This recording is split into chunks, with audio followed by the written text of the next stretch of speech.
What's up, everybody, and welcome to the Comment Writers. We are a Kamen Rider review podcast. Today on the show, we're going to talk about Kamen Rider gavv episode 27. I'm your host, Josh Meek, the Uber Geek, and I'm joined as always by my good friend, Toby Tobes. How's it going, Toby? Pretty good, Josh. Josh, I have an important question for you as always. What food, or foods, plural, do you think are the most fun to eat that actually mainly take work? And which ones take entirely too much work for very little reward? So that are fun to eat, so we're talking about food that takes work to eat. Yeah. But which ones are on the fun spectrum and which ones are on the too much work? Okay. Yeah, like the work to reward ratio is better with some than others in my mind. Or the work is for such a delicious food that it doesn't matter how much work it took, kind of thing. I think the hardest work, but also weirdly at the same time the most fun, is sunflower seeds. You just pop a whole handful of those bad boys in your mouth, and then you just one by one kind of shell them with your teeth, spit the shells out. Super fun. I like to stash the open sunflower seeds in my other cheek and collect a bunch of them, and then eat them all at once. That's a fun little trick for you out there. But no, a good sunflower seed session, I think, is hard but fun. See, my main one that I was thinking of is cracking crab. Okay, yeah. Especially if you're doing it by hand, when you start when you're into it, you're yeah, or I guess lobster too, but I don't really like lobster. But there's something very primal brain trigger goes on where I'm like, oh, I love it. Crab's delicious. I'm twisting the freaking legs and you get the little popper things and all that. So that's I'll be honest with you. I like crab as well, but I haven't eaten it enough at a restaurant where I actually have to crack it open myself to really have a good sense of exactly how hard that is. I think I've only done that once or twice, and that was more of taking a leg off of someone else's plate type thing. I mean, I didn't order it myself. When you're preparation matters too, because there's times where the legs are too squishy, it's too soft still, and they're a bitch to crack. But then when the real dry, crisp ones, and when you're real good, you can if you ever got imitation crab legs, the little crab sticks at the grocery store. Mm-hmm. If you're real good with breaking a crab leg, you can basically slide a real crab stick out. Yeah, that's good. That is cool. And then for food I don't really like, I don't know if this is really going anywhere. This is just conversation at this point.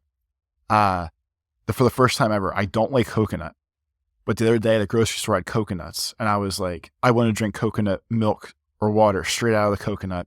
And I don't like either of these things, but I feel like playing around today. So I got one coconut. I took it outside and smashed it on the ground with a hammer and cracked it open. And lost all of your coconut milk inside. No. When my nose started leaking, I picked it up quick. So I got most of it out. But that was the whole thing. It was very delicious. I don't like coconut anything.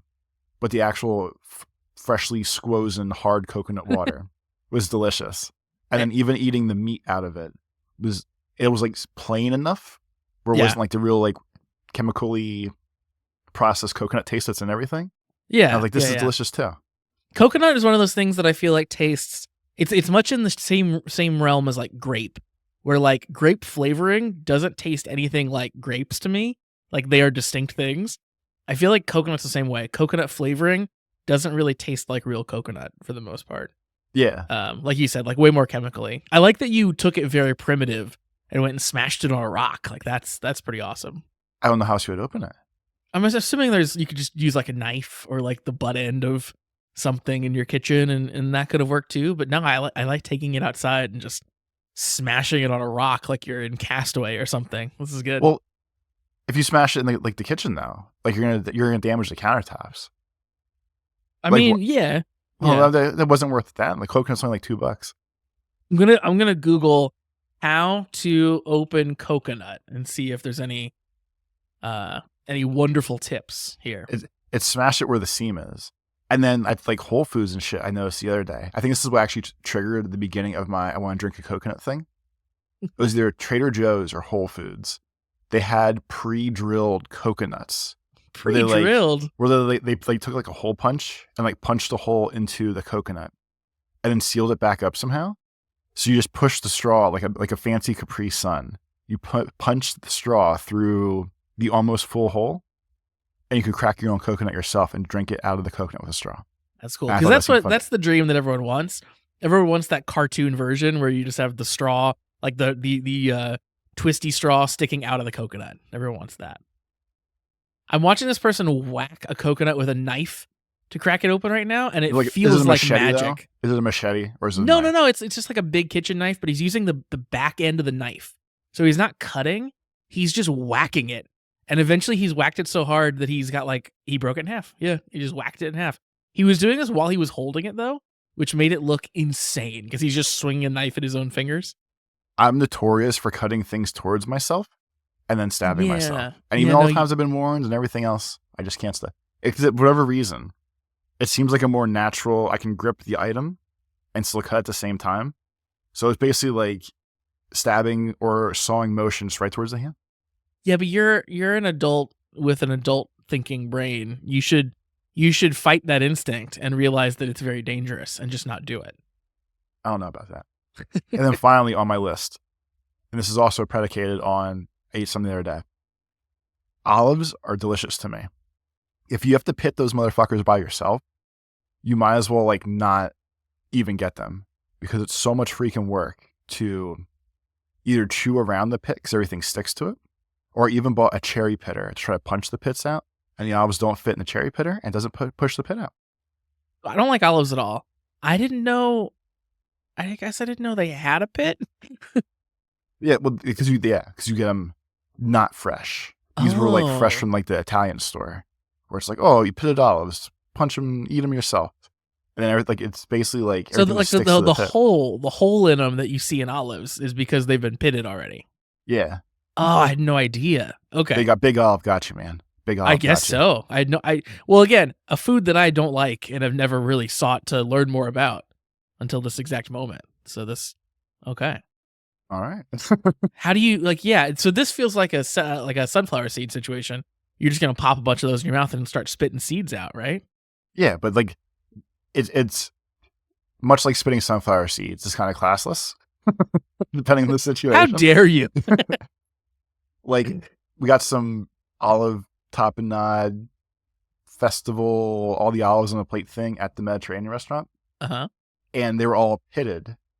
So you eat one, and you're not to spit this pit out. So either you spit it in your napkin, and you waste your napkin full of pits, or you start spitting the chewed up, slobbery, half-eaten olives all over your plate, and that looks disgusting, and then someone has to clean it up.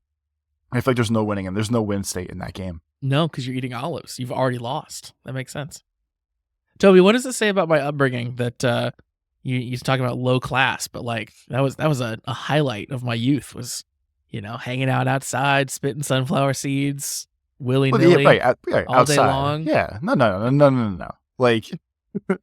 In most situations, it's fine. I'm saying if you're at dinner, okay. You're not going to sit there, chomp down a bunch of sunflower seeds. You're not sitting on the couch, spitting them on the floor. Well, hear me out. What if I have a spittoon? So it goes dink every time? Yeah. What if I have one of those cool Old West ones? Yeah, where it just goes ting every time I do it. As long as you can't see into it, I feel like that's okay. Oh, it's got to be a hidden top spittoon. Yeah. Have you ever hung out with someone that does dip and just spits in a clear cup the whole time? No, honestly, no, I haven't. Okay. I know what you're talking about, but I've never hung out with someone who does dip because that's gross. So I don't know. Yeah, and that turns into a cup full of brown, black spit water juice, and not a good time. I'm sure there's people out here listening that have done dip before and stuff, but that's one of those things that I don't even understand how you get started. I get that you get addicted to it, but I don't know how you try it the first time because it's just so gross looking. How do you just decide I'm gonna put this nastiness in my mouth the first time? Someone tells you to. I guess it's peer pressure. Yeah, I guess that's really what it boils down to.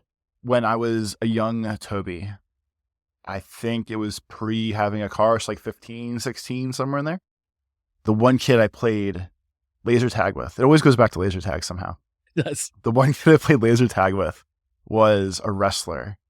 And it seems like wrestlers are big into the dip scene because you just spit out your water weight kind of deal. Or something along those lines. Fair enough. Or it satisfies a hunger craving or something. So we were hanging outside, because most of hanging out at laser tag was just bullshitting outside and acting stupid.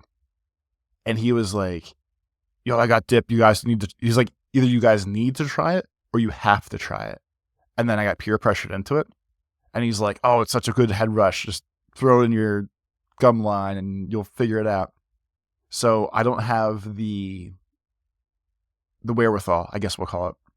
Where like when I start slobbering from the dip, you're not supposed to swallow it. You're supposed to spit it out because otherwise you're just like drinking tobacco. So I basically didn't know any better. Tried to spit it out, didn't really.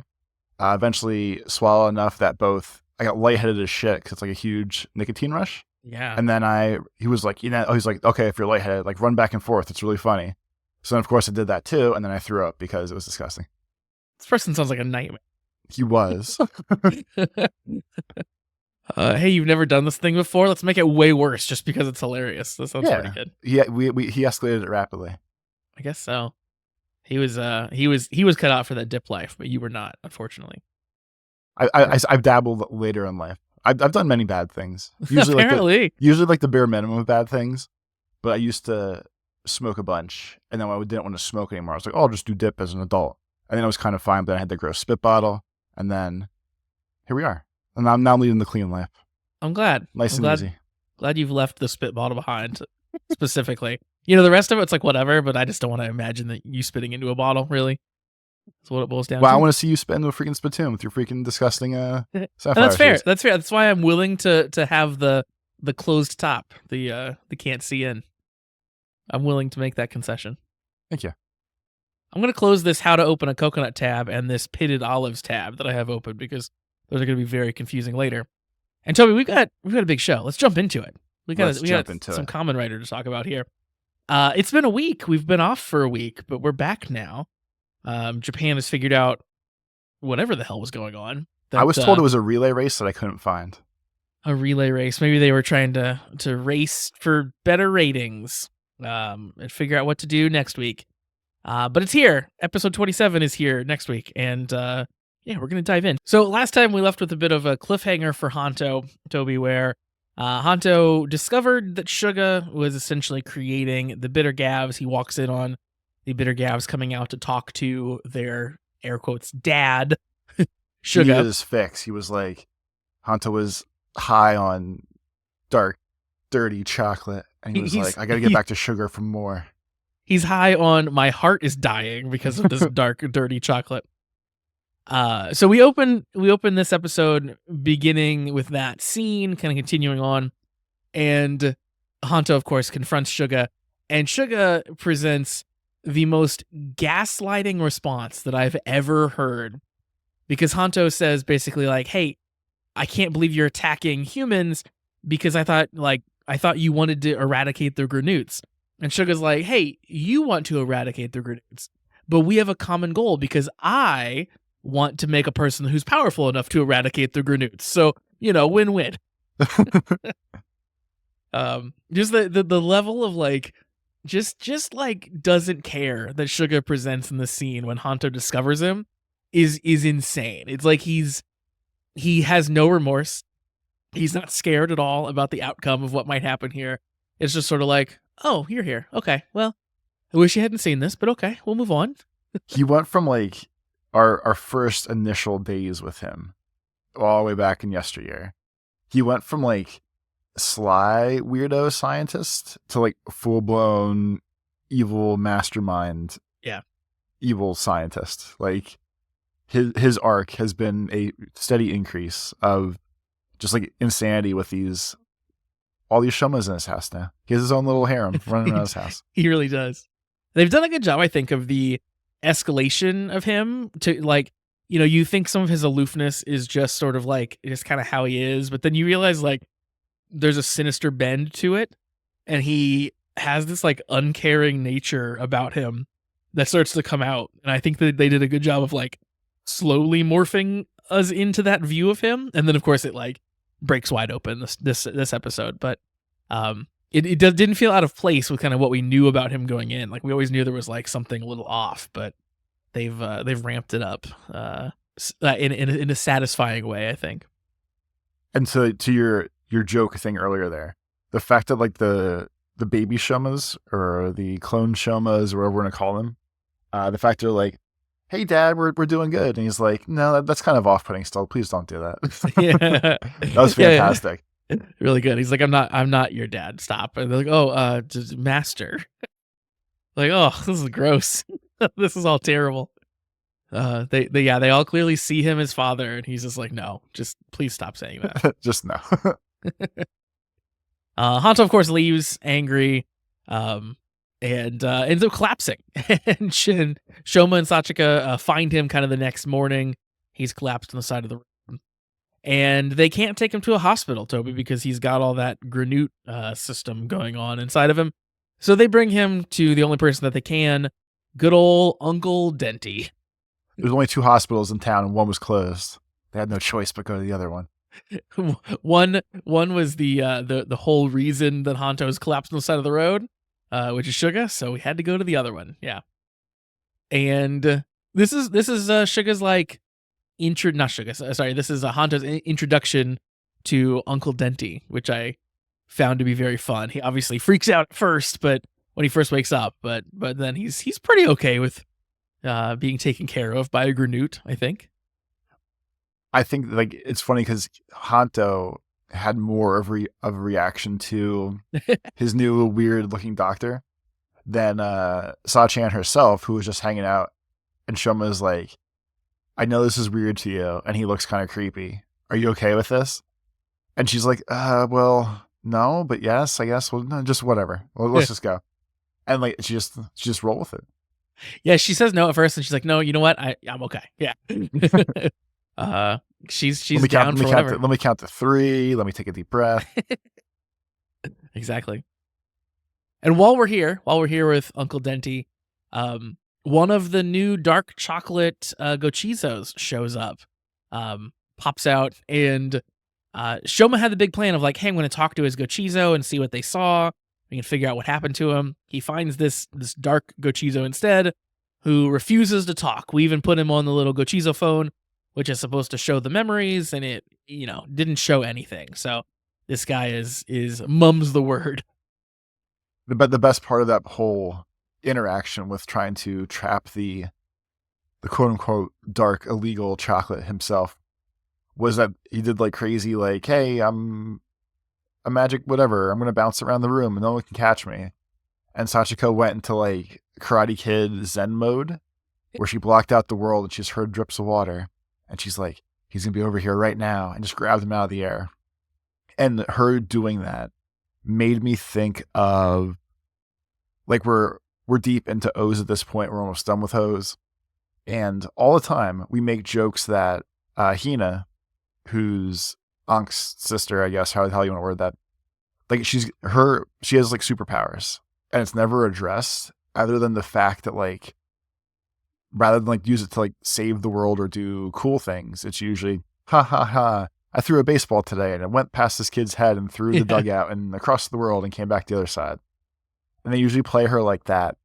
And Sachiko might not even have powers. She might just like be able to go Zen real good. And instead of making it like a joke thing, she just like went Zen mode. She went full anime and just like grabbed this little toy out of nowhere with nothing but skill. I just thought like the way that they played different characters and like the way that Sachiko's agency overall compared to so many of the other female characters we've ever seen. She's just, as of now, she's just always on point. Yeah, for sure. Always on point. I'm glad you brought up Hina because that's exactly what I thought of here as well. It was like, it's like this weird skill that like with Hina, it's like, we've known about it from the beginning, but they only ever use it for like comedic effect. And in this one, it's just like, oh, so she's got this crazy power that we're only going to ever laugh at. There's not going to be a follow-up probably. I don't know. This reminded me of like when sometimes people are like really good at being very still and catching a fly out of the air that's like buzzing around them. And this reminded me of people who are good like that, where she could just like get real calm and then just snatch this gochizo as it flies around her face. It was great work. It was definitely great work. It was. I'm usually like not a fan when these shows, especially when Kamen Rider, I'm more into it in Sentai, but when Kamen Rider goes kind of full slapstick and they start playing the circus music and stuff, that takes me out of it. Like I'm not into it when it's like, okay, I get it. But the Sachika bit where she gets all zen and then catches the thing was funny enough that it won me over. I was on board with that whole comedy bit. And I guess the other thing too was like it wasn't super long because when they started there goes the Gochizo, who's gonna catch him? I was expecting it to be more of an extended sequence, but it was basically like we saw it bouncing around, hard cut to a different shot, hard cut to Sachika real quick, and just like, I got this. Just went zen and took care of business. Yep, exactly. We'll talk about Shoma here in a second because he goes off obviously and encounters Suga. But Hanto does end up waking up and he gets the big explanation about kind of what's been happening. And Uncle Dente explains to him that he does have the Granute organ inside of his body that lets him henshin, but the chocolate Gochizo literally are putting an excessive strain on his heart. And if he continues to use them, basically he'll probably die. So he should not use the dark chocolate ones. He should only use the ones from Shoma, which he obviously has a bit of a hang up about still because he's not quite over the whole Shoma kind of killed my mom thing. So yeah, it's literally like it's his heart that is the problem, which is funny because he also has a broken heart because of Shoma. This show, those two in general, is always they kind of touch on it as the episode goes a little bit farther. When Sachika's like, no, like when she's talking to Hanto, she's like, no, like Shoma's hurting from this too. Like you both feel upset at yourselves and sick inside because of the other one. But it's again one of those like they have a dynamic or open enough relationship where like the fix is obviously coming soon. Of no, we'll talk it out. Like now, I feel like both guys specifically have got to the level of no, we'll talk it out eventually. Sure, the reveals are a little late sometimes. Of oh, now I get why he was acting this way. Oh, okay. Like that's a little slower than it might need to be. But other than that, like I think they fixed the relationship of those two, where they're just going forward. They'll just all right, I'm mad at you today, but I'll be okay tomorrow, kind of thing. That's even kind of what Hanto said after the big reveal. He even tells Shoma, is like, listen, like we're okay. I just need my space. Like I just need to be away from you for a while. Which again felt pretty reasonable at the time. Maybe it's gone on too long, but like he did kind of straight up say, like, I don't blame you, but I still just need to not be around you. Which is good. Yeah, they've grown a lot as young men. Shoma, of course, does run off to go encounter Suga. And of course, Suga's got his bitter boys, so he kind of sicks them on Shoma. And the next thing that we really see is now Hanto is up to speed. He's worried about Shoma, but he gets a call from Suga, and Suga tells him to come to this parking garage if he wants to ever see Shoma alive again. So Hanto, without being able to really do much, decides to rush over there. But we're gonna bring our good pal Rakia first as well, along the trip. But Rakia Toby has to stop and flash his driver and his pudding Gochizos to Uncle Dente first, because a little nugget for a future episode, I'm sure Uncle Dente thinks that he can create some of these things as well. He thinks he can create a driver and maybe some Gochizo because, hey, the elf can make them. Why can't I? I thought it was fun that Login 9 was just chilling in the park waiting for phone calls. Like just a full like playground vibe. Little kids are swinging around, hanging out, and he's just sitting there. I guess he's like at the top of a slide, I think, isn't he? If I remember right. Yeah, like and doing nothing, like literally just sitting there hanging out. That's a vibe. Yeah, he's always just like laying on a park bench or something, just like whatever. When I'm needed, they'll call me. That's all that matters. And then of course we get to, I guess, the big encounter here, the big reveal this episode, because Suga is here and he wants to show Hanto basically what the research has led him to, upgrading the little gun that Hanto uses and a brand new Gochizo on top of it. So Suga kind of puts the Gochizo in and does the henshin process. And Suga, interestingly, like forgets the word henshin along the way. What am I supposed to say? Oh yeah, transform. Yeah. And we get full on Kamen Rider Suga, which I was not expecting. Like I figured Suga would mostly rely on these bitter gavs as sort of his fighting power. But to see him actually henshin was a shock. His outfit, his costume is definitely like a repaint of the bitter gav costume. Like I think it's the exact same molding. But it's painted to look like Cookie Crisp or something. I don't know. It's like a crumbly cookie. Yeah, I think it's. I wasn't sure at first because his whole henshin process is his words are like baking and then some other stuff. I was trying to figure out what he was baking, but at one of his attacks looks like he throws chocolate chip cookie bars out. Yeah. So I'm assuming he's like chocolate chip cookie basically. Yeah, I think he's just pure chocolate chip cookie. And of course, we have a couple Kamen Rider heroes that are literally no use. Hanto can't even really henshin, and Shoma is still like in a bad way. Exactly, his tummy still hurts. He can still only eat ice cream. Exactly. So Suga like works him over here, and like in typical Suga fashion, he makes light of the situation, and he's constantly like telling him like, "Oh, why don't you just fight back a little? Just like show me what you can do." Like I thought this would be more fun, like kind of a vibe is what Suga's doing the whole time, which is great. Like I love that in a villain. But yeah, Suga like kind of destroys Shoma here. Yeah, because his whole thing is like, no, I really can't test how powerful I am unless you go harder. Yeah, like you're doing nothing, so I can't really figure out what I'm supposed to do. Suga's henshin, the whole thing is pretty cool. I like the fact that his driver, I guess we'll call it, is basically a gun, but it has giant teeth.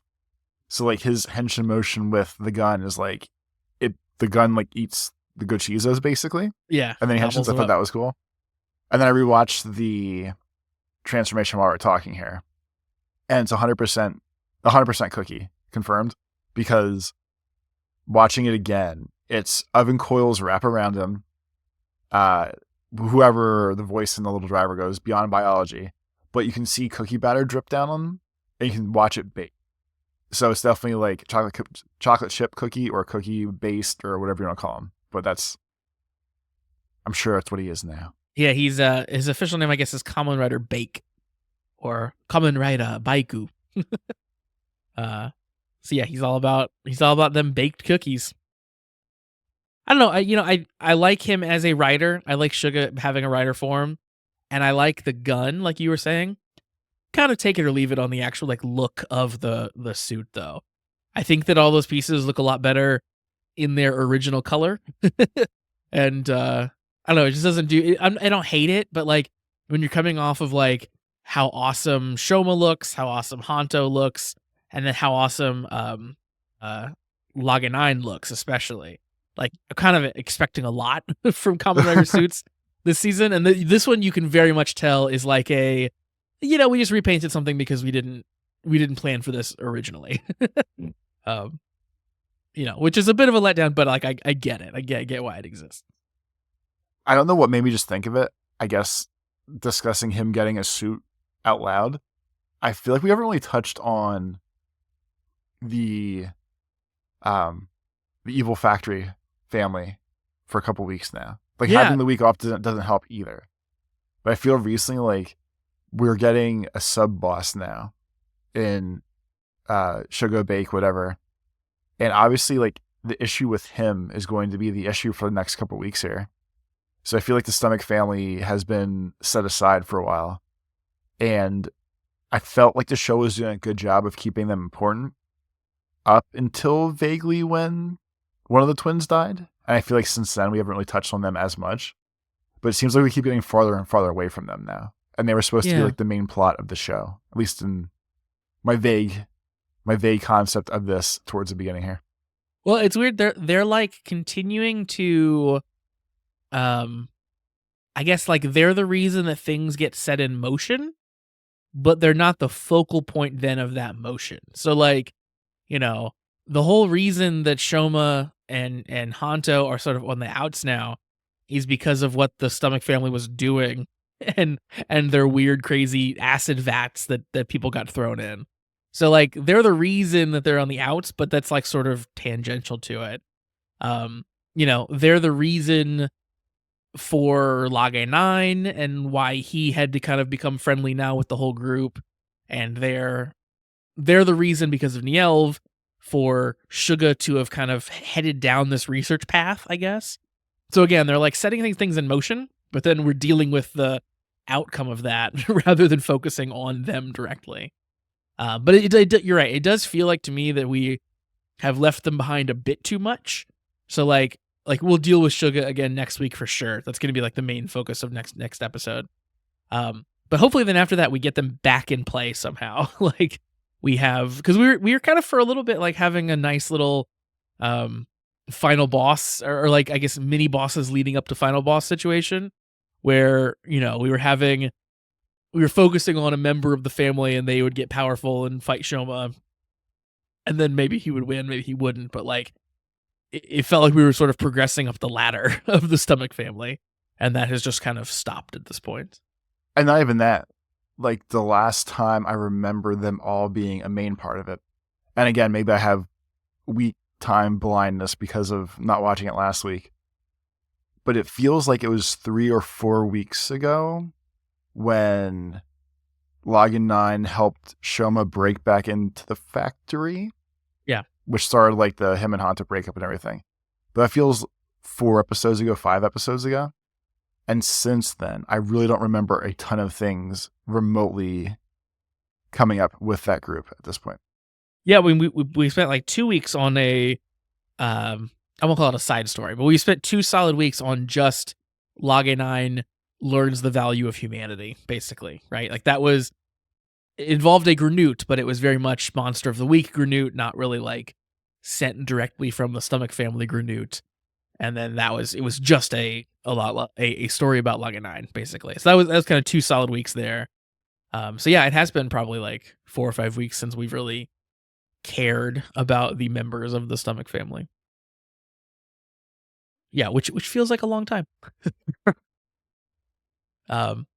We also, talking about Suga again, he has been doing all this research and kind of Nielv has helped him along the way. But his whole thing in the fight and in him talking is how it's kind of like his research above all else. And we find out one of the big shocking revelations here is that he has been sacrificing people, killing people for his research a lot. He kind of counts them up and he's like, yeah, 8 or more. Somewhere in there. Yeah, and he's been doing it for like 20 years. So he's been out here murdering people just to track down this information and figure out how to make powerful humans. And we also find out, of course, the big, huge thing that messes Hanto up at the end is Hanto's father figure. They used him as bait to get Hanto involved with Suga, essentially. That one was weird to me. So, as you know, like I'm diehard on Yakuza games, and they're basically you play the game for 2 hours, they hit you with a huge swerve, and you loop this like 4 or 5 times until the game's over. And it's my favorite thing in those games because the twists are so absurd that you're like, holy shit, this is fun now. This is a crazy thing. And this one was so there was truly nothing to ever remotely hint towards this, I don't think, until today, when Suga's just like, oh yeah, by the way, like the investigator guy that you loved, we killed him on purpose just to piss you off. Yeah. And then he was like, oh, you didn't see this coming? I thought this was obvious. And we've been pretty good at picking up little hints or like, oh, where is this going? Where is this going? I genuinely don't remember anything that would have ever made this a remote tease until Suga just going today, yeah, by the way, this is fully a thing, just so you know. Yeah, I don't remember anything either. Might be interesting to go back and watch the episode where he dies to see if there is anything. But yeah, for the most part, this feels out of left field here. And also, like, it feels like it doesn't super matter. Because, like, he's dead either way, right? Like, it's like, is it worse that they killed him specifically on purpose to get at you versus killing him randomly for candy? Like, I don't know if that's that much worse. he's dead in both scenarios here. Yeah, I mean, specifically to Hanto's timeline of we need Hanto to become the human Gochizo himself to do this.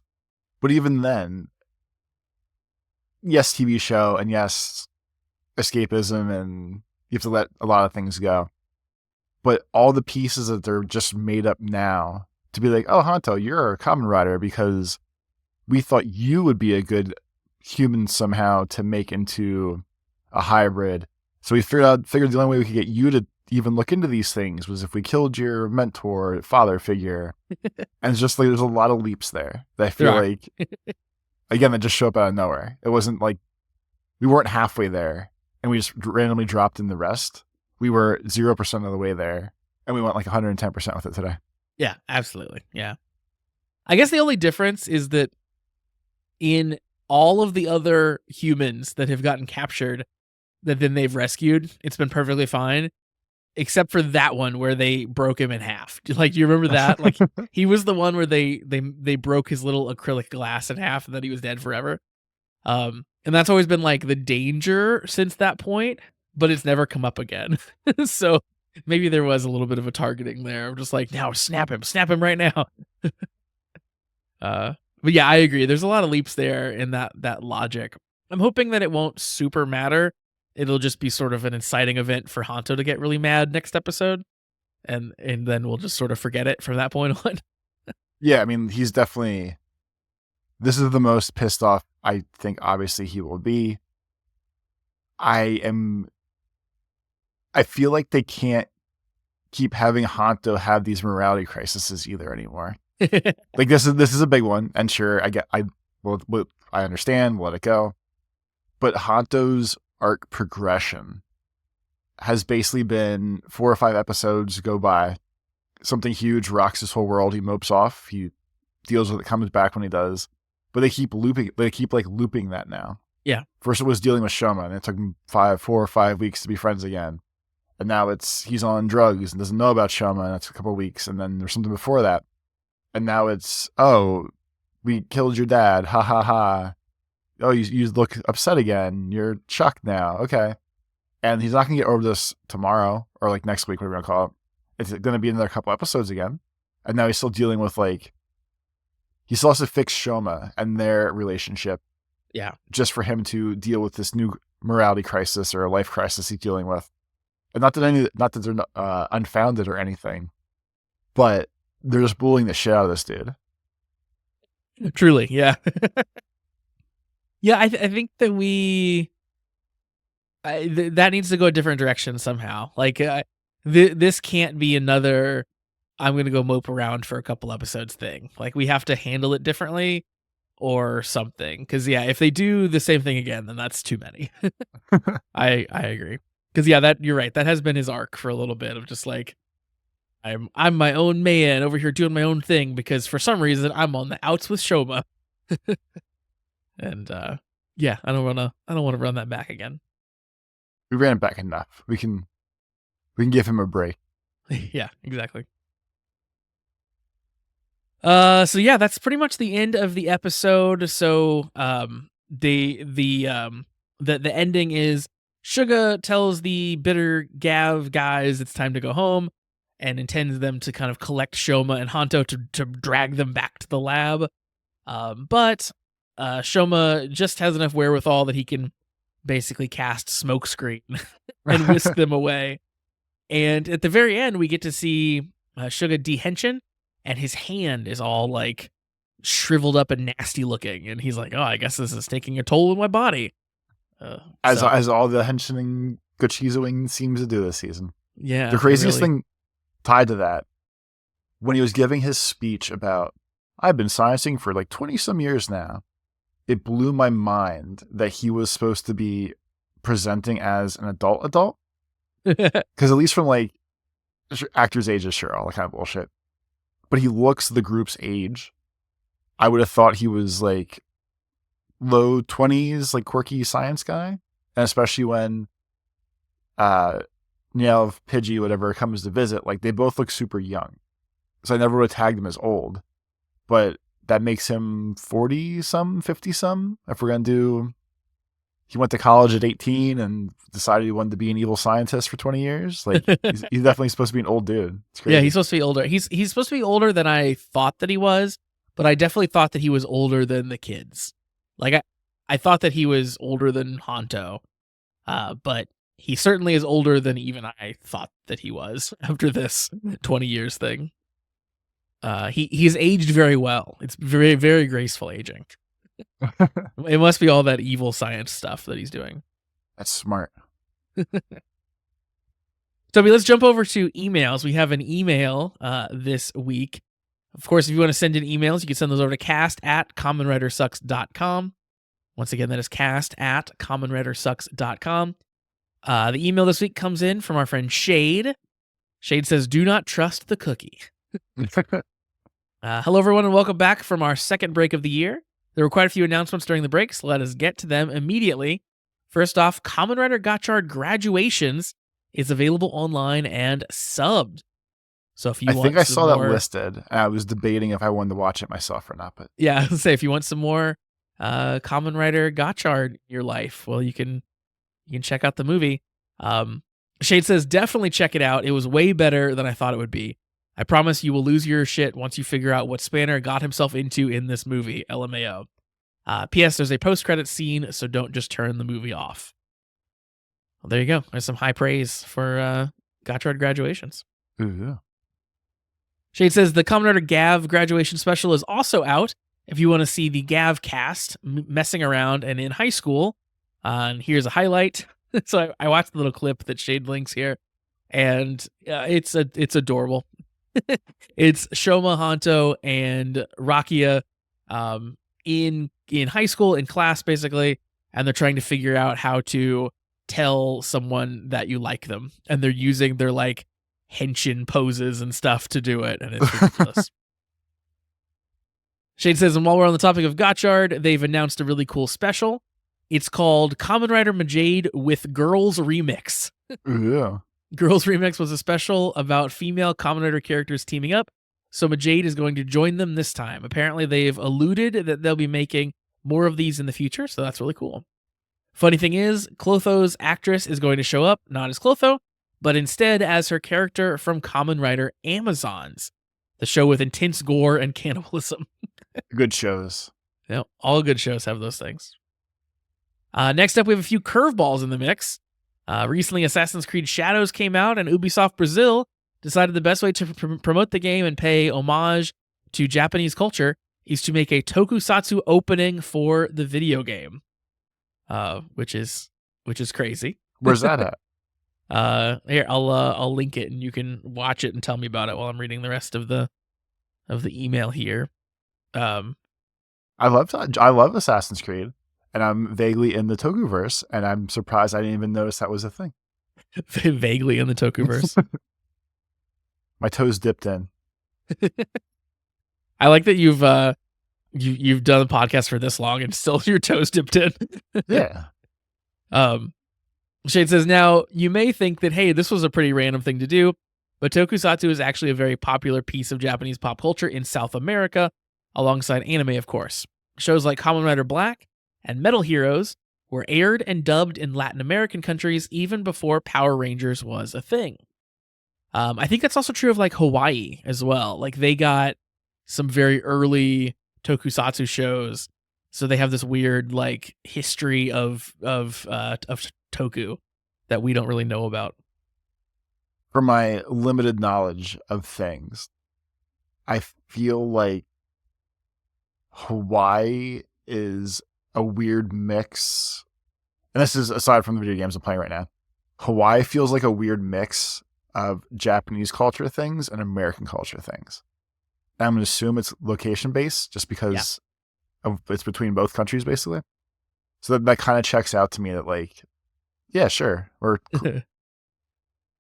that's probably like a massive simplification, but I agree with you. That's always the vibe that I get to. It has kind of like incorporated a lot of these things, or like, you know, not necessarily even just Japan, but just like Asian influence in general. And I know there's a lot of like like Asian and Japanese tourists and stuff that come to Hawaii as well. So I think that is for sure a big part of it. At one point, Japanese Hawaiians were 43% of Hawaii's population. Oh wow, that's a big amount. Big from number. like years, like centuries ago, basically. I'm trying to find a quick way for this to explain to me why.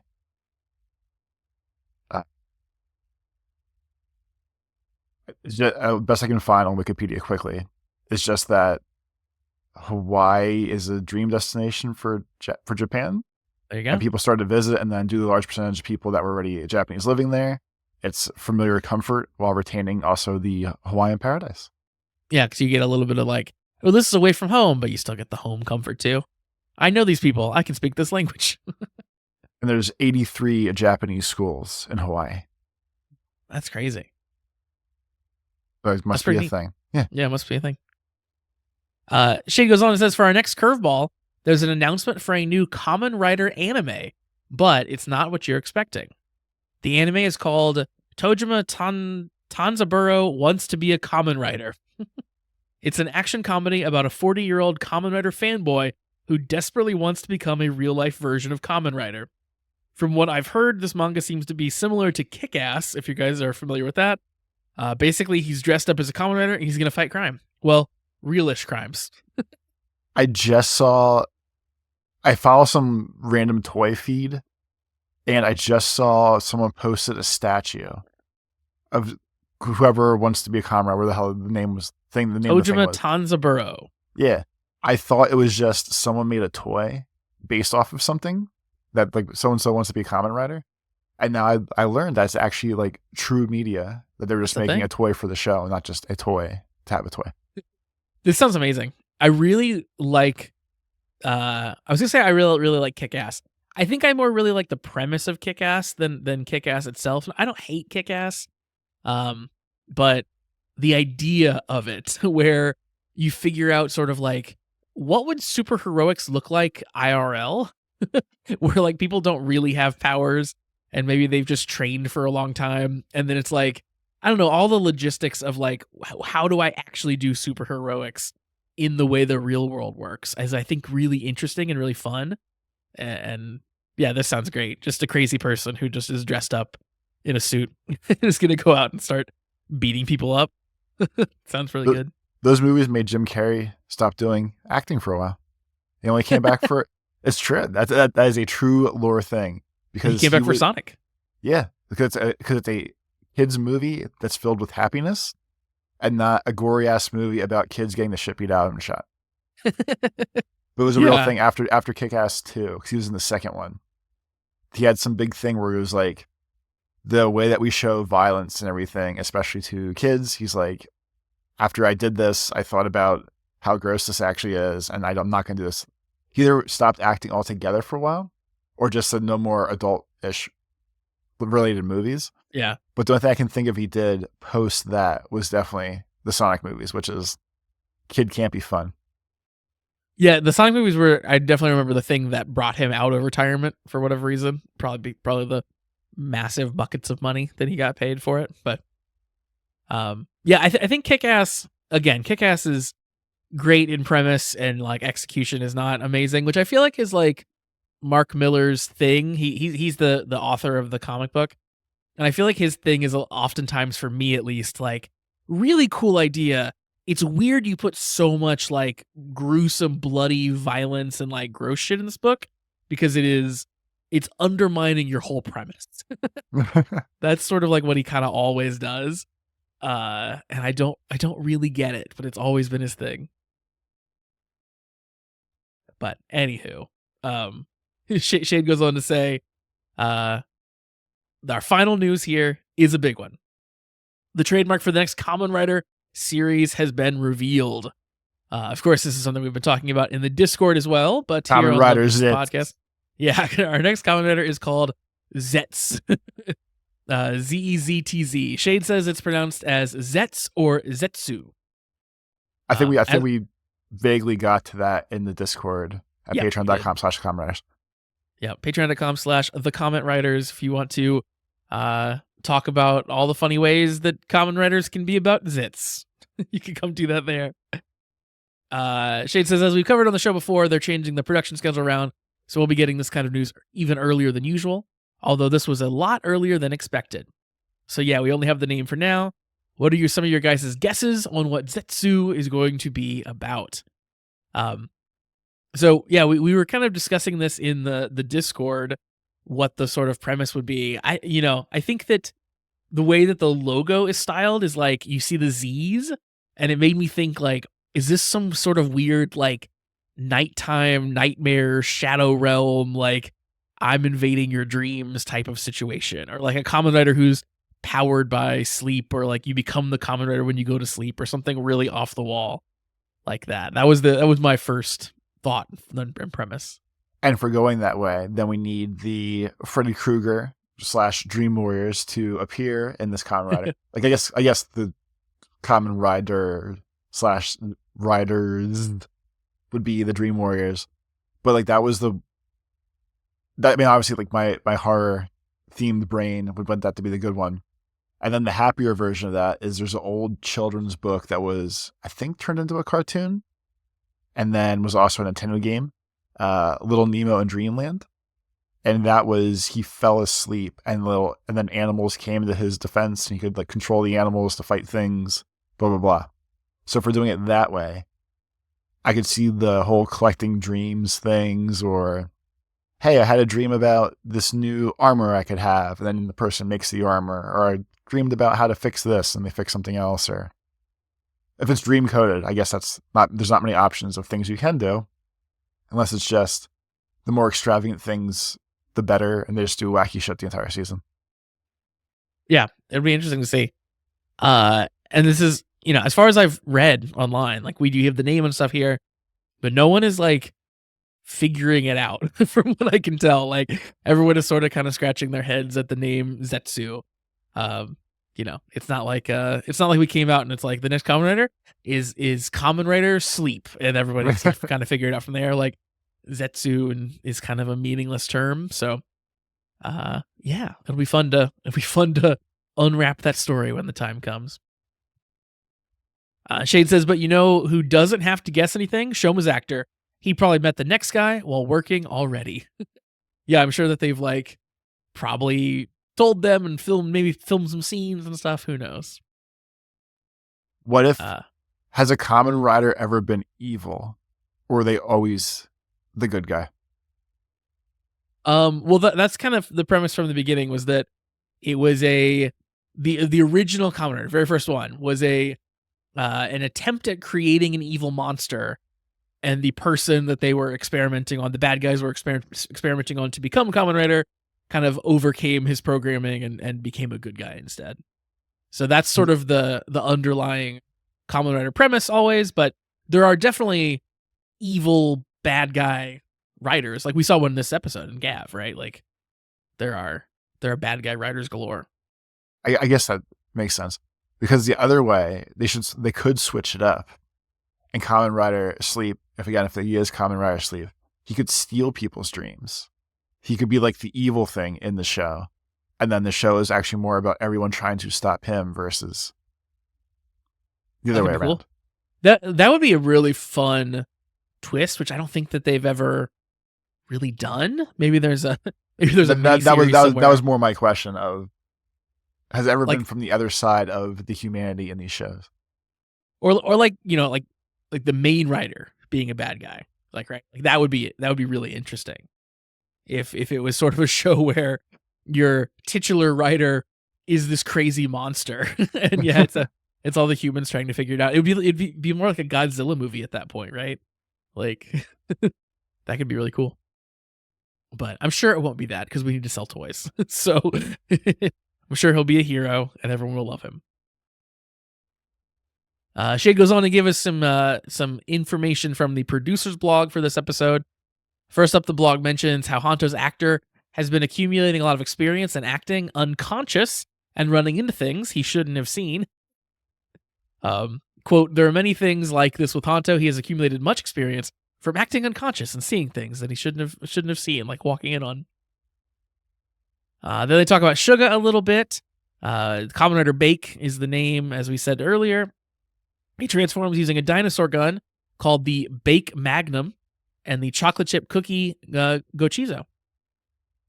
So Suga's actor had a cookie on his official Instagram, it looks like, in celebration. And Suga's actor, Shintaro Asanuma, is another person to have been both a writer and a ranger. He previously voiced Zenkai Zurin, the Red Ranger of Kikai Sentai Zenkaiger. So he's now both as well. In the transformation scene, Suga almost forgot to say the word henshin. The detail was actually the actor's idea to portray that Suga doesn't care about becoming a Kamen Rider. He doesn't place importance on the word to tell that all the Kamen Riders value. His only interest is in demonstrating technology. The blog mentions that both Suga and Bake's actor are left-handed. As such, the character is also left-handed in the show. You can see Bake uses Bake Magnum in his left hand. That's kind of cool. There you go. The blog then goes on to praise their performances, mentioning Suga's actors' experience in stage plays and voice acting. Even on the set of action scenes, Suga's actor would do line reads with the suit actor to help portray Bake's movements during scenes with dialogue. Very crazy. All right. Well, that's it for Shade's email. Shade, thanks very much for sending in all that awesome news and information. Once again, if you want to send us in emails, you can do that. cast@kamenwritersucks.com. And as Toby mentioned earlier, we do have a Patreon that we would love for you to check out. $3 a month gets you in the Patreon. You can find it at patreon.com/thecommentwriters. And when you're there, you get access to all of our bonus content that we put out, which is usually 1 to 2 pieces of content per week. And typically it's in the form of us watching tokusatsu, and you get to watch right along with us. We are currently watching Kamen Rider O's. We've really been running through that lately, and we are getting ready, I think, to start the new Super Sentai Gozyuger as well. So if you want to watch us watch that, well, then join the Patreon. You can watch right along. So once again, patreon.com/thecommentwriters. One of the exciting things about our Patreon, much like in the old days, the most exciting thing about our YouTube, where we did the same watch and react kind of things, is the fact that if you have issues finding the Toku episodes to watch by yourself, you don't have the right sources, you don't have the subtitles, you don't have, I don't know, anything else tied to the whole process of finding the damn episodes.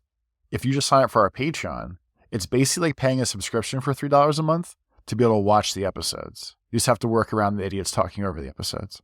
Yeah, if you can tune us out, man, you got some good shows you can watch. People used to always get really good at that on YouTube. Just like, I just need these idiots to stop talking so I can watch my Power Rangers episodes. And then I'm the best comments when we used to do it that way was getting yelled at for talking over the episodes. So Yeah. if we can bring that back, like if people can actually pay us at patreon.com/thecommentwriters and then yell at us for talking over them, I really feel like that's coming full circle.